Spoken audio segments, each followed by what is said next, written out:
Hello friends, just open your settings, then tap on connections. Okay, then you can see option of mobile networks, just open that. Then you can see option of data roaming. You can simply turn on and turn off this feature from here. Just tap on that button. Now you are successfully turn on this feature. This is when you are going roaming. Then if you don't get the data working, just tap on this data roaming. Then you can access the data from the roaming. Okay, but nowadays in India, roaming is free on like Jio and Airtel Idea. So there is no need of these settings. So that's it guys, very simple tutorial. If you need any kind of Android or iPhone tutorial, just comment below. I will post your replays as video so you can easily watch that.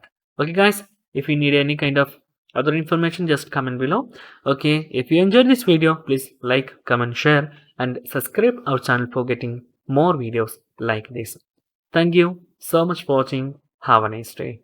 Bye bye.